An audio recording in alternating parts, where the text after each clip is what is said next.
Hey, we're in the Gemara in Taanis over here, and we're in Yom Aleph Tanur Rabban on the Brisa says Eretz Yisrael Nivros Techilo. Original recordings on RabbiBlond.com. This is quicker version. Tanur Rabban on Eretz Yisrael Nivros Techilo in Israel was created first out of the entire world. V'kol olam kula nivra lebasof. The rest of the world was created afterwards. Remember, as the pasuk says, Ad. What's the exact? Ad lo. Lo asa Eretz v'chutzois. Eretz Yisrael, Mashkel Yisrael Kadosh Baruch Hu Matz v'kolom kula l'idei shliach. Israel, Hashem provides the rain for it and waters it, but personally, and the rest of the world is through a messenger. Remember, the pasuk says, "Anotin matzah pnei haaretz." He puts the rain on the ground, v'shalech ma'im al pnei hachutzos, and he sends the water on the other outskirts, aka not Israel. Eretz Yisrael shoyse mi gisham v'kol olam kudo metamsis. Israel drinks from and it receives the main rain, and the rest of the world basically drinks from the leftovers. Shenamar, as the pasuk says, "I know the Madrap Neretz," he puts the rain on the entire land. Eretz Yisrael shoyte techil v'kol olam kula b'sof. Israel drinks first and the rest of the world at the end, which means Israel receives the rain first. Remember, the pasuk says, "Hanotin machal pnei haaretz." He puts the rain on the entire land. Mashal adam shemegabel es gavina. This is analogous to a person who is kneading cheese, kneading with the K. Noitel es ha'oichel. He takes the food, maniach es pesoiles, and he leaves the residue, aka that which isn't edible. It should be pointed out over here that the Marsha over here explains that Hashem focuses on Israel first more than other lands, and Marsha goes into this a little bit more. That's the explanation. It was created first, it gets more of a focus, more of an attention. The Ben Yehoyada asks, but we see that many times it's raining in other areas and it isn't raining in Israel. So the Ben Ish Chai and the Ben Yehoyada over here explains that the explanation of this is that Hashem stipulates and he Poisek HaKadosh Baruch Hu Geshem Techila. He basically decides that Israel's going to get the rain first. Amar, we said in the previous Gemara on Testament Beis, Mantikin Hein Ba'avim Menale, that it gets sweet in the clouds. How do you know? Damar Rabbi Yitzchak Bar Yosef, Rabbi Yitzchak the son of Yosef said, Amar Rabbi Yochanan, the name of Rabbi Yochanan, Ksiv, the pasuk says, the pasuk says over here, this is actually in Tehillim, Cheshkos Mayim Avi Shechakim. There's a darkness with the water. Uksiv, and the pasuk says, this is actually in Shmuel, Choshros Mayim Avi Shechakim. It's like a sieve, the clouds in the heaven over there. Shakul Chaf. Take the Chaf from the first pasuk, Vishadi Arish, and throw it in the beginning, Vikari Bay, and then you should just use the word from the second pasuk, Chashros, Chashkiros. So that is a proof for Rabbi Eliezer that it gets sweetened and it gets kosher, it gets fixed in the clouds. Rabbi Yeshua, Bahani Kra Mai Darish Bay, and Rabbi Yeshua who argues, Bahani Kra, with these psukim Mai Darish Bay, how do you expound upon them? How do you darshan it? So Allah, he's going to hold Kiha like the following: Dechi Asar Rav Dimi Amar, when Rav Dimi came, he said, Amri b'Marava, they say in the West, Nahor Anani, that the light clouds, if you do have light clouds, Eden Mohi. So there's going to be a small amount of rain, which means the lighter the clouds, the smaller amount of rain that you're going to get.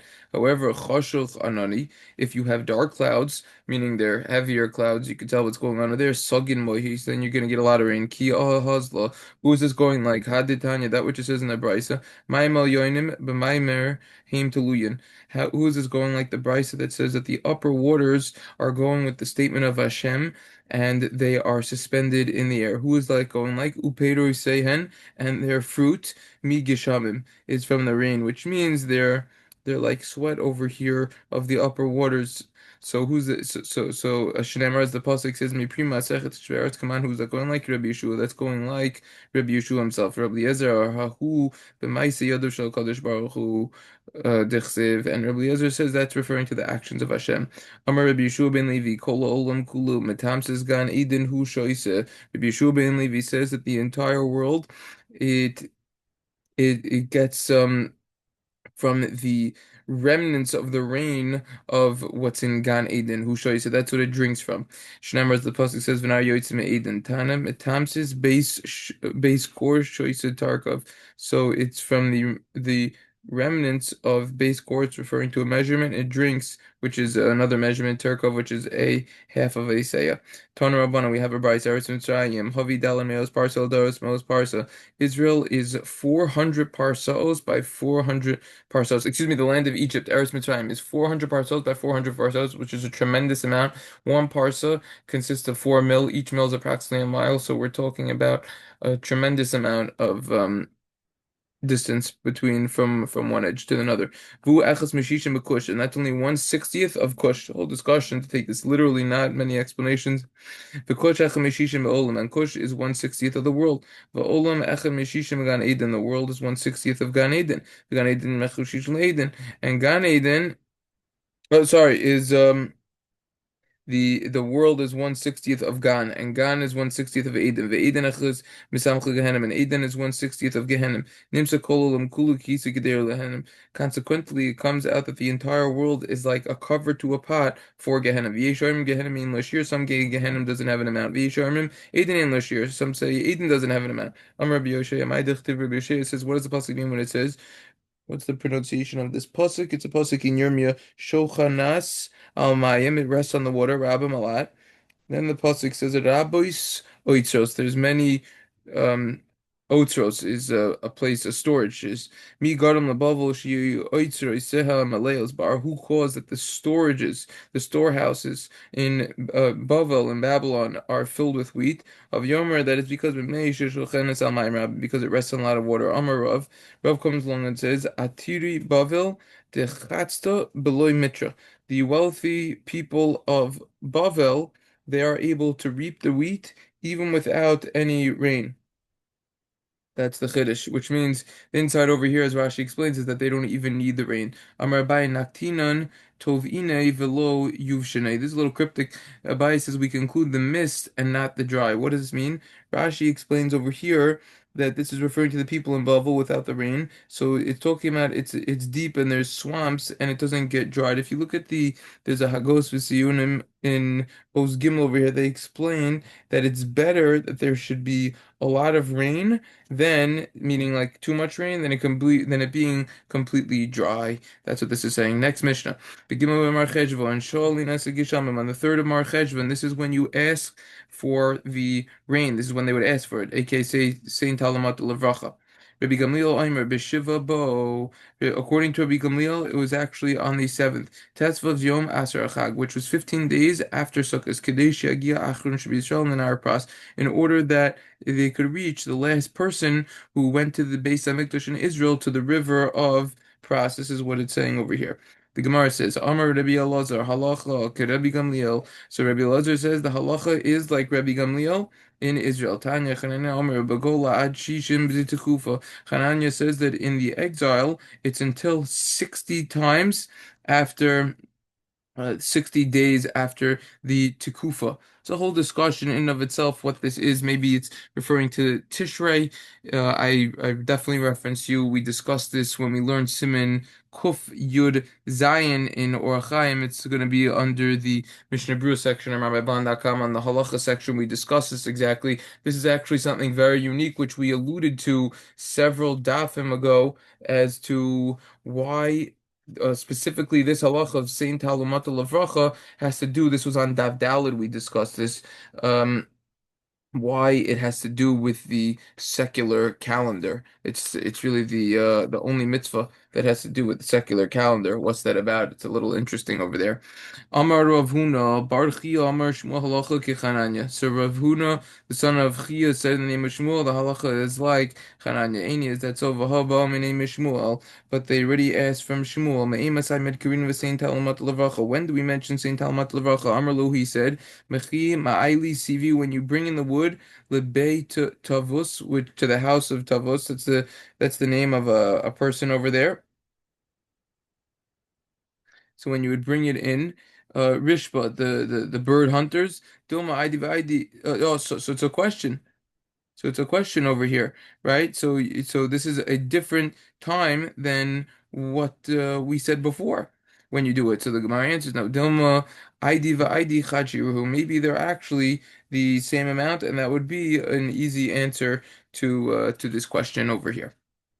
Then the Gemara says, "Yibai lahu yoim shishim kilifnim shishim o kilachar shishim." What about the 60th day? Is that like before 60 days or after? How do you calculate the 60th day? Tashma, come and listen. Rav Amar yom shishim kilachar shishim v'Shmuel yom shishim kilchei shishim. According to Rav, it's like after. According to Shmuel, it's like before. Amar Nachman bar Yitzchak. Nachman son of Yitzchak said, "V'sima nachi leibo yimaita teilo ba'yimai." The places that are higher of elevation are they need water, and the places that are lower don't. By the way, if you hold it's before 60, you wouldn't mention it after you would. So the idea over here is that in Israel, the mountains over there, they need more rain because the rain, due to gravity, it descends, as Rashi explains. However, the lower ones gather all the water gathers in the mountains, and that's basically the idea over there. So it gathers, it collects more. So therefore, that's why the higher elevated places require more water, unlike the lower ones. Papa says the halach is that the 60th day is actually like the 60th day. Next Mishnah. Let's say the 17th Marchesh begin and the rain didn't start coming yet. So then people begin fasting, three fasts. So if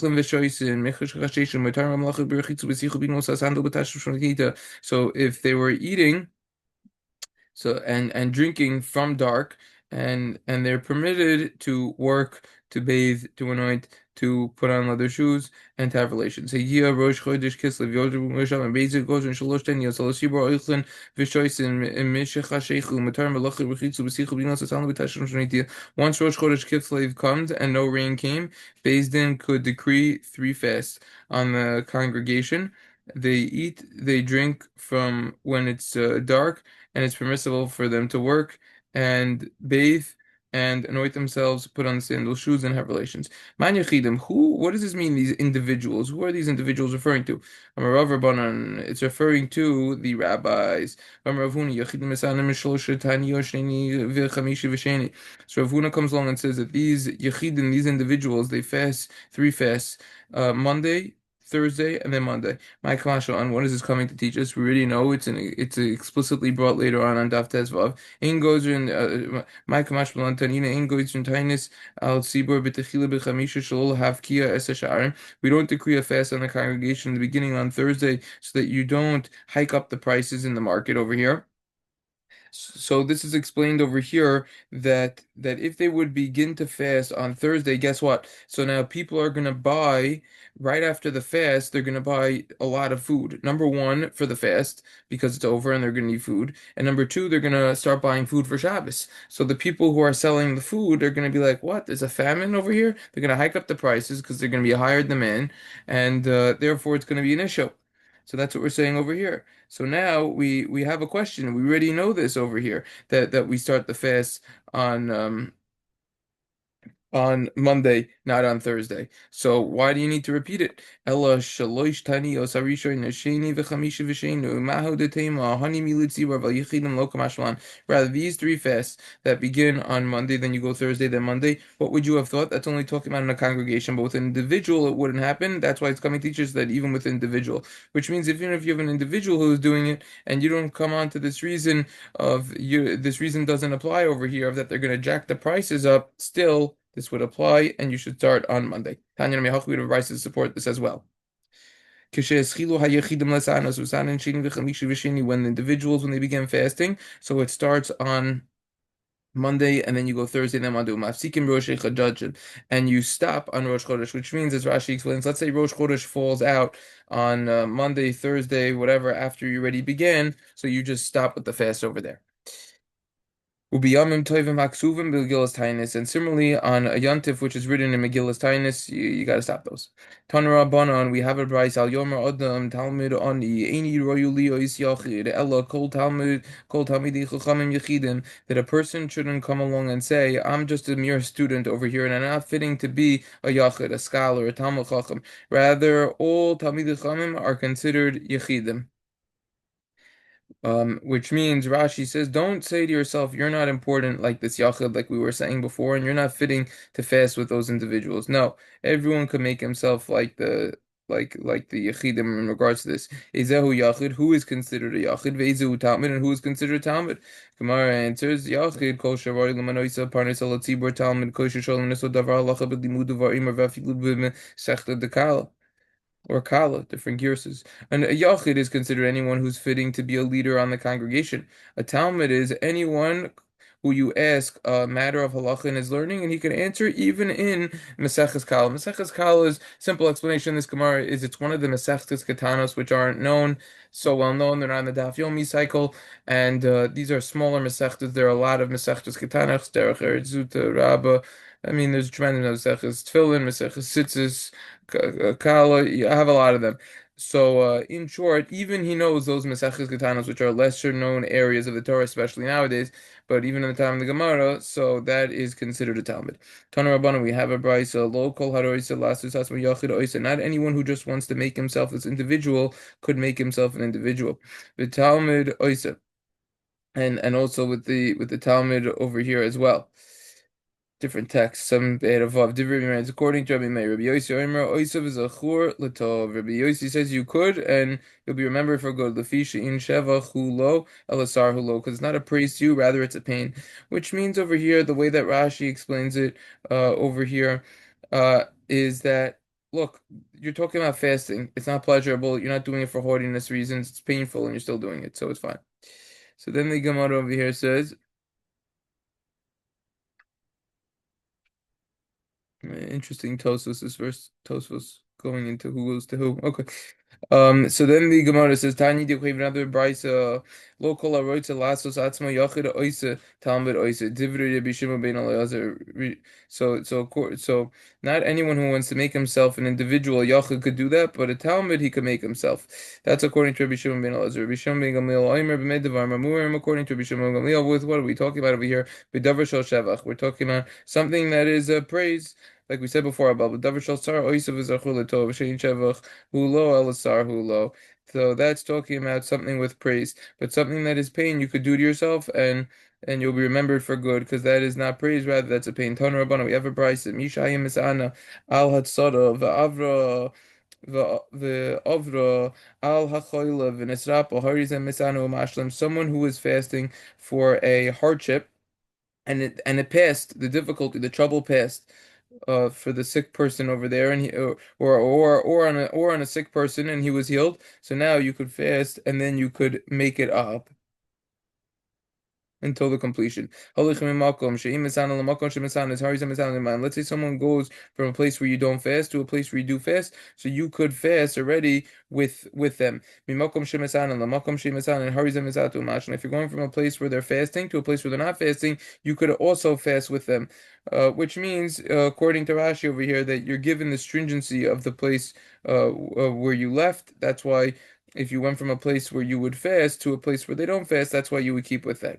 Shalchach, if you forgot, v'achal v'shasa, and you ate and you drank. Rashi explains it's talking about bidi eved, post facto. By the way, Tosfos adds in, there's no difference whether you have the intention of returning to your place or not, since you accepted upon yourself the fast. Take a look also at the Rosh and the Korban Nisana. We'll go into this more. So, anyway, so let's say you accidentally forgot and you ate and drank. Al Yisrael b'fnei hatzibor. Don't show that in front of the congregation, that you already broke your fast. Don't show them that you broke your fast. Rashi explains it over here because you're gonna shenira kechasen bein avilim v'yizkanobo. You're gonna look like a groom in front of mourners, and they're gonna get jealous of you. Val yanegi duinam atzma. Also, don't accustom yourself with comforts of various sort. Shneimar, as the pasuk says by Yaakov, Yomer Yaakov l'bnam lama titro. Yaakov told his children, "Why are you going to act conspicuous?" Which means, Amar lahem Yaakov l'banim, Al tiru atzmechem shkatim sevian lo b'fnei Esav lo b'fnei Yishmael kadei shelo yizkanu bachem. Don't appear to yourselves like you are satiated, not in front of Esav, not even in front of Yishmael, so that they don't get jealous of you. Which means that the idea over here, Rashi explains that you don't want to say, oh, they're eating a lot. Don't look conspicuous, which means even though you have a lot of wheat and you're only and you're only going to get food just so that you don't look guilty and suspicious over here. In other words, this is an idea of don't show off, which is very important when everyone else is going through difficulties. And Pelioites actually talks about this more in depth. I think it's in Erech Bias. He talks about you don't want to build a big house on the outside and Make it small on the outside, big on the inside, so not to show it off so other people don't get upset. Kli Yakar talks about a lot to discuss about that. Al Tirguzu Badarach. So Yosef, when his brothers were departing, he told them, "Don't get agitated on the way." So when Yosef's brothers were departing from him, he told them, "Don't get agitated on the way." So this is so the Gemara says something very interesting. Amar Rabbi Elazar, Amar lahem Yosef la'achiv, al tisask b'davar halacha, shamar tirgos or tirgozu aleich b'derech. He told them, "Don't learn halacha because you might get agitated on the way." He told them not to learn halacha. Now, Amy Vaha Amar Rabbi Elai Bar Baricha is that so? But Rabbi Elai the son of Baricha says, "Shnei Talmidu Chamim Shemalchim Aderech Bein B'nayim Divrei Torah." You only saw if you have two scholars who are walking on the way and they don't have among them Torah, it's fitting that they get burned. Shenemar, as the pasuk says, "V'yu Hema Holchin," that they were going V'daber and they were speaking V'hine Recha Veish V'susi and there was a chariot of fire and horses of fire. V'fredum Bein Shneim, it's separated between them. Time Adika Dibur. The reason is that they were talking over here. Halei Kadibur, if they weren't speaking Torah, Ru'im Lisar, if they would get fitting to get burnt. So how could Yosef instruct them not to learn? That's precisely what protects them. My answer is Lo Kasha, Halda Migros, Halda Yuni. It depends if it's for Migros or for Ian. It depends if it's just easy learning the Migros or if it's Ian, if it's very in depth. In other words, the way that Rashi explains this over here is that. Okay, Rashi doesn't explain this. Oh no, Rashi does. When it's Hala Migros Mibaile Orsa. So if you're gonna just be learning us just shallow in a shallow manner, that you have to do on the way. But if it's very in depth, that you shouldn't do on the way. So that's how you could reconcile this contradiction over here. Yosef told them, don't learn in depth. If you're going to learn in depth, you might get caught up. My great grandfather, well, before that explanation, this is the Gemara's answers. Now, look, if you look at Tosfos al Turguzu Baderech, Tosfos says Yesh Medrash. There's a Medrash, and the source of this Medrash is a Bereshis Rabbah Sali Dalad Beis, who says, Al tafsiku medavar lacha, don't stop learning. So how could you reconcile this? The Maharsha explains that Medrash is referring to don't stop learning, aka what the Gemara just said over here, just regular learning, but in depth you should stop. The Nachlas Fi, my great grandfather, has an explanation on this where he comes along and he says that this is referring to that they're going to start learning and one thing's going to lead to another, and then they're going to go back, say it's your fault, and they're going to start blaming each other and start fighting. But Masini Santana was told in the Bryce, I'll have Siu Gatsav. He goes into it more. That's a small idea of what he says. But Masini Santana, I'll have Siu Gatsav, that you shouldn't take a step that's too big. And you should go enter into the city while it's still day. Alto Siu Psil Gatsa. Why shouldn't you take a step that's too big? Damar Mar, because we have a teaching. Psil Gatsa a big step could take 1/500th from the light of a person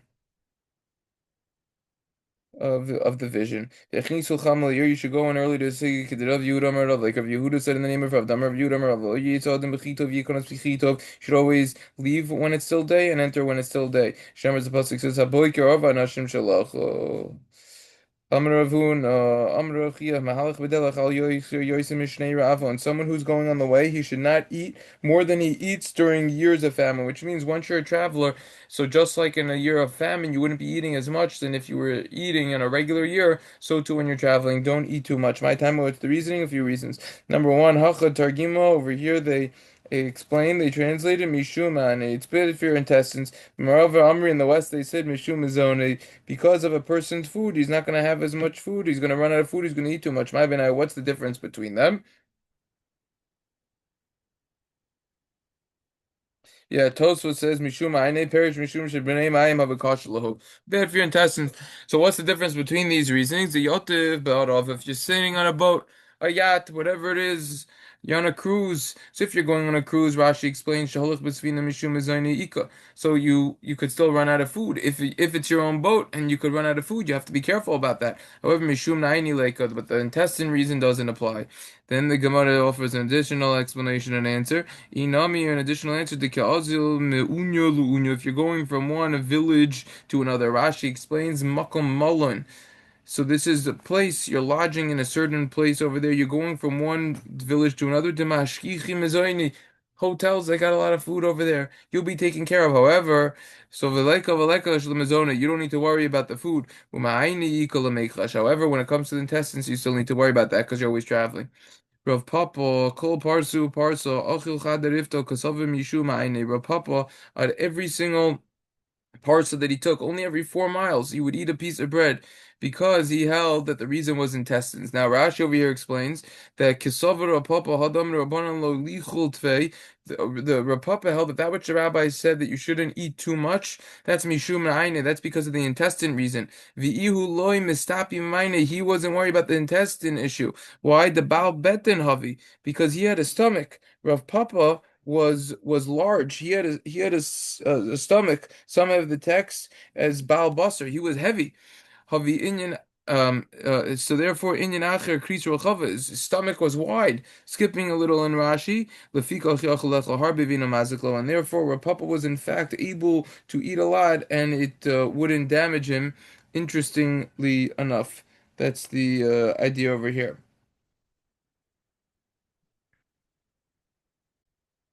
That answer before had to reconcile the medrash that Tosfos quoted in the Gemara. Sorry, I made a mistake. That wasn't the Marsha. It's quoted in the footnotes of the Marsha, footnote Lamed Hey, in the name of the Rosh Masbir. I wanted to clarify that.